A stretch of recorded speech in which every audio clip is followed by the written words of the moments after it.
Here's a Friday evening eclipse cloud cover updated forecast. I'm meteorologist Don Paul. Welcome to my podcast, Don Paul's Bits of Blather on weather, climate, and eclipse weather. First of all, I'm going to direct you when you're through hearing this podcast, if you're really worried about the amount of cloud cover we're going to have, to my Facebook page or my Twitter account, and you'll find a link to an article authored by meteorologist and amateur astronomer Joe Rao, RAO, who is probably as experienced a total eclipse viewer as I know of. He has witnessed 13 total eclipses, and he's written a great article which is called simply What If It's Cloudy? And you'll find out that with the kind of cloud cover that's most likely over Western New York on Monday, all is not lost. And in fact, there may be some pluses to the kind of broken and level of cloud cover that's coming in. In the meantime, the latest computer guidance and global models suggest we'll have an area of weakening low pressure either over northwest Wisconsin or the Minnesota Arrowhead, and a flow at about 10,000 feet out of the southwest with a ridge of dry high pressure extending from Hudson Bay down to the Carolina coastline. Now, this ridge has dry, sinking air, but with a southwest flow a few thousand feet up, some of the cloudiness from that low pressure system and its attached fronts, a warm front and a cold front, will move into Western New York during Monday. And while there is a high confidence cloud cover forecast for the fact that we're going to have some clouds, what is still lower confidence is the opacity or transparency of this cloud cover and just how much coverage there will be. In my own meteorological judgment, there is very little likelihood of a dense, thick, low level uh, overcast. In fact, that's virtually a nil event. That's not what's going to happen. We're going to have some high and quite probably some broken mid level clouds coming in from the southwest. And that kind of cloud cover will have some transparency, at least most of the time, if not all of the time.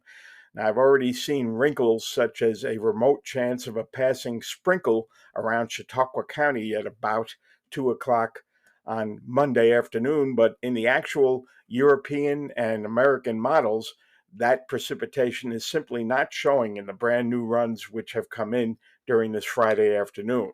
So that's remote, and that would be Chautauqua County if it happened at all. And even there are some indications of some breaks in the upper level or mid level cloudiness. And so, while we're not likely to experience truly clear skies, it does not appear at this point that all will be lost.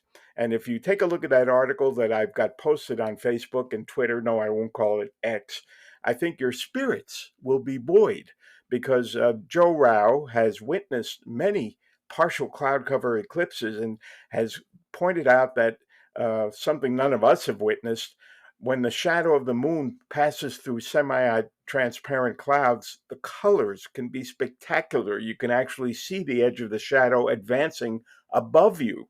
And he said some of the colors that result from partially obscured eclipses are more spectacular. And you still get the darkening, but before you go to totality, you can have some incredible entrance and exit colors and shadows as totality begins and ends. So it will, in addition to that, be definitely mild temperatures, at least in the upper 50s and quite possibly into the low 60s, which, again, I've mentioned this in a couple of other episodes and on social media. That means that uh, bees will probably be active. So if you're in a crowded venue where there are sticky drinks around, uh, and you have any bee sting allergies, either for yourself or the people with you, have your EpiPens with you because of traffic gridlock potential. The EMS crews have a much lower chance of getting to you to help with anaphylaxis should it be setting in from a bee sting reaction. So allergic people should have their EpiPens with them and be conscious of that risk. It's definitely going to be a matter of how crowded is the venue and how nearby is an EMS unit. And there's just a limit to what Erie County and Niagara County EMS units can do with the density of traffic. So the overall forecast for the eclipse is definitely imperfect, but it is not a lost cause.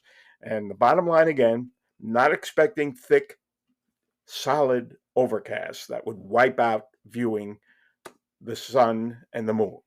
What may happen is we'll have mixed clouds and sun where colors are different and some spectacle of a different nature occurs. There still would be, with breaks in the overcast, spectacular rapid darkening and cooling, and it will still be a fantastic event uh, because we are not likely to have a dense, solid overcast. It may not be all that it could have been, but the overall optimism that I feel as someone who actually forecasts the weather is, let's say, guarded, but it's still there. And I'll be updating you again during the weekend on social media and probably do another podcast episode or two. Thanks for listening. Please share and please check out that article on my Facebook page or on Twitter by Joe Rao, RAO. It is a terrific article called What If It's Cloudy? Talk to you real soon.